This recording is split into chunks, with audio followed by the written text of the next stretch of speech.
آدمی پیسے سے زیادہ عزت کا طلبگار ہوتا ہے، عزت نفس ہر ایک کو محبوب۔ ایک آپ کو اپنے گھر کا واقعہ سناتا، جب یہ ٹریکٹر کا دور نہیں تھا، 59 میں ہمارے والد صاحب سب سے پہلے ٹریکٹر لے کر آئے تھے اس پورے ہمارے علاقے میں۔ اس سے پہلے بیل ہوتے تھے۔ عزت نفس پہ یاد آ کہ عزت نفس مال سے بھی زیادہ محبوب ہوتی۔ ایک ہمارے بیل نے چارہ کھانا چھوڑ دیا، ٹھیک ٹھاک بیل، تو ہمارے والد صاحب نے ڈاکٹر بلوایا، اس نے کوئی ٹیکا ویکا لگایا، لیکن اس نے پھر بھی نہیں کھایا۔ تو ایک ہماری برادری کا دیسی حکیم تھا، اس کے پاس اس زمانے میں راستے تو ہوتے نہیں تھے، تو والد صاحب نے گھوڑے پر نوکر کو بھیجا جو اس کو اٹھا کے لائے۔ اس نے بیل کو دیکھا، کہنے لگا میاں صاحب اس کو پٹھے کون ڈالتا ہے؟ چارہ۔ کہا جی یہ ہے ہمارا کسائی، دتو کسائی، اللہ دیتا نام تھا، دتو کہتے تھے، دتو کسائی، اوے اس کو بیل کے آگے بٹھایا اور جوتا اتارا اور 5 سال جوتے اس کے سر میں مارے۔ پھر کہنے لگا اب چارہ ڈالو۔ جب چارہ ڈالا تو وہ بیل کھانے لگا۔ یہ میرے گھر کا واقعہ ہے، کوئی سنایا نہیں؟ تو میرے والد صاحب حیران ہو کر کہنے لگے ایک ہی بات۔ کہا جی میں نے اس کو چیک کر لیا تھا، اس کو کچھ نہیں تھا، یہ آپ کے نوکر نے اس کو کہیں کوئی ڈنڈا سوٹا مارا ہے، تو وہ غصہ کر گیا تھا کہ میں اس سے کیسے بدلہ دوں، تو اس نے غصے میں کھانا چھوڑ دیا کہ میری عزت کو اس نے خراب کیا۔ اب اس کی آنکھوں کے سامنے 2-4 جوتے میں نے مارے تو وہ خوش ہو گیا، دیکھو کھائے۔ عزت کی طلب کوئی ناجائز نہیں ہے، یہ انسانی ضرورت۔ مال کی طلب ناجائز نہیں ہے، انسانی ضرورت۔ ہاں اس کے حدود ہیں، اس کے اندر تو ضرورت ہے، اس کے باہر پھر کوئی کہیں تکبر بن جاتا ہے، کہیں ظلم بن جاتا ہے، کہیں زیادتی ہے۔ حدود کے اندر تو ایک حدیث سنا دیتا ہوں، کسی مسلمان کو عزت دینا کتنا ضروری ہے۔ میرے نبی نے فرمایا 1 روپیہ سود کھانا 36 دفعہ زنا کرنے کے برابر۔ 1 روپیہ یعنی 1 پاؤنڈ سود کھانا 36 دفعہ زنا کرنے کے برابر تھا۔ اس کے بعد آپ نے فرمایا اور تمہیں بتاؤں سب سے بڑا سود کیا ہے؟ جب 1 پاؤنڈ کا سود 36 دفعہ زنا کے برابر ہے تو آپ نے فرمایا اب تمہیں بتاؤں سب سے بڑا سود کیا ہے؟ الاستطالۃ فی عرض المسلم، مسلمان کو بعزت کرنا سب سے بڑا سود۔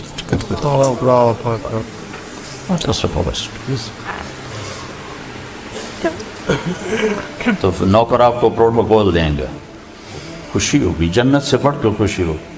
تو نوکر چلے جائیں گے، پھر اللہ کا اشارہ ہوگا، ٹک ٹک ٹک ٹک ٹک ٹک ٹک، دروازے کھلیں گے تو اب فرشتے آئیں گے، والملائکۃ یدخلون علیہم من کل باب، اب یہ کروڑوں کی تعداد میں آئیں گے، کہیں گے سلام علیکم سلام علیکم سلام علیکم۔ چاروں طرف سے جب سلام ٹھوکیں گے کہیں گے بھائی تم نورانی مخلوق ہمیں سلام کیوں کر رہے ہو؟ کہیں گے بما صبرت، وہ جو آپ نے لندن میں صبر کی زندگی گزاری، یہ اس کے بدلے میں ہمیں اللہ نے کہا جاؤ سلام کریں۔ غفلت کے دیس میں آپ نے بیدار ہو کے زندگی گزاری، اندھیر نگری میں آپ نے اللہ کو سامنے رکھ کے زندگی گزاری، جب چاروں طرف شراب اور زنا عام تھا آپ نے اللہ سے ڈر کے زندگی گزاری۔ سلام سلام سلام، تو فرشتوں کے سلام ان کو ہوا میں اڑا دے گا۔ یہ میں پہلے دوبارہ کہہ رہا ہوں کہ عزت نفس، عزت کی طلب بہت بڑی طلب ہوتی ہے، مال سے بھی زیادہ، ڈگریوں سے بھی زیادہ۔ تو فرشتوں کا سلام انہیں ہوا میں اڑا، فرشتے ابھی وہ اس سلام کا مزہ لے رہے ہوں گے کہ فرشتوں نے سلام کیا۔ اور آئیڈیل ہوم بتا رہا ہوں، آئیڈیل، تو ایک دم میرے رب کا عرش ایسے کھلے گا، ایک دم نور ہی نور چھا جائے گا۔ جب ایسے آنکھیں اٹھا کر دیکھیں گے واہ واہ واہ، اللہ سامنے ہو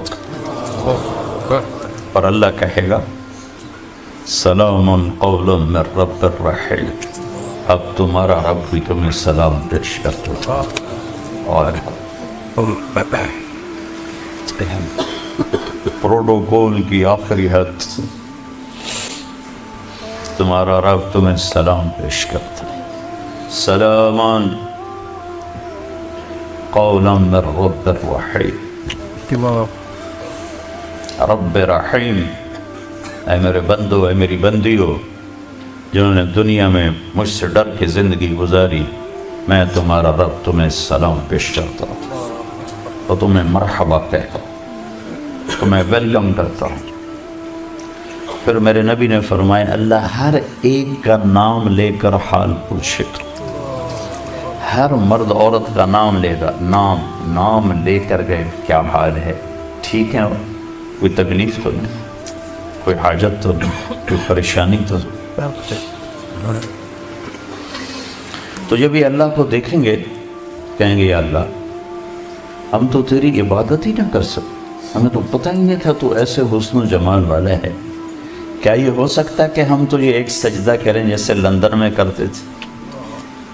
یہ وہی کہہ سکیں گے جو نماز پڑھتے تھے، جو نہیں پڑھتے وہ کیسے کہہ سکیں گے؟ کیا یہ ہو سکتا ہے کہ ہم تم ایک سجدہ کریں جیسے دنیا میں کرتے تھے؟ تو اللہ تعالیٰ فرمائیں گے میرے بندو اب پوزیشن بدل چکی ہو، حیثیت بدل چکی، حیثیت، پوزیشن، یا لبو کیسے کہ دنیا میں تم بندے تھے اور میں تمہارا مالک تھا، تم نوکر تھے اور میں مالک تھا، ٹھیک، تم ایمپلائی تھے، تمہاری زبان، تم میرے ملازم تھے اور میں تمہارا مالک تھا، تو تمہارے ذمے میری مانگ کے چلنا، میری عبادت کرنا، نمازیں پڑھنا، روزے رکھنا تمہارے ذمے تھا۔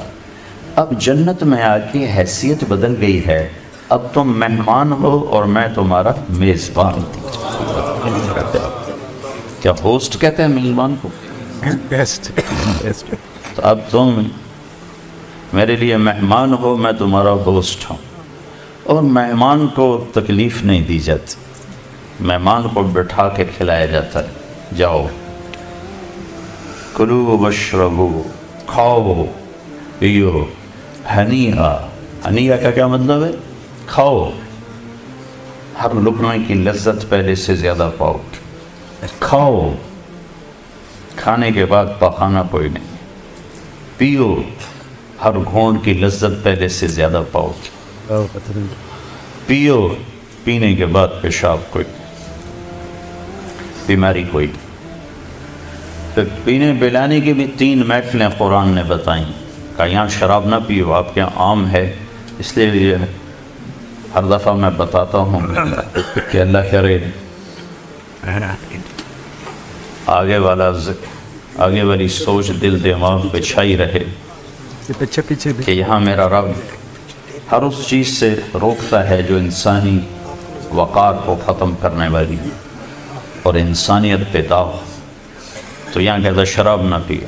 آگے کیا ہوگا کہ وہاں تمہیں 3 مجلسیں دیکھنے کو ملیں گی، 3۔ ایک کون سی ہے؟ ان الابرار یشربون من کاس کان مزاجها کافورا، وہاں دیکھو گے نیک بندے بندیاں خود اپنے ہاتھوں سے ڈال کے پی رہے ہوں گے۔ یہ جنت کا سب سے چھوٹا درجہ ہے، کیسے ڈالیں پیئیں گے۔ ایک درجہ اس سے اوپر ہے VIP، وہاں کیا ہے؟ وَيُسْقَوْنَ فِيهَا كَأْسًا كَانَ مِزَاجُهَا زَنْجَبِيلًا، وہاں ان کو خدام پلا رہے ہوں، سرونٹس، نوکر، فرشتے نوکر ڈال کے پیش کریں اور سامنے حاضر کریں، یہ لیج۔ ایک VVIPs ہوگا، سب سے اوپر کا درجہ، وہاں کیا ہوگا؟ وہاں ہوگا وَسَقَاهُمْ رَبُّهُمْ شَرَابًا طَهُورًا، وہاں اللہ خود پلا رہا، اللہ خود پلا۔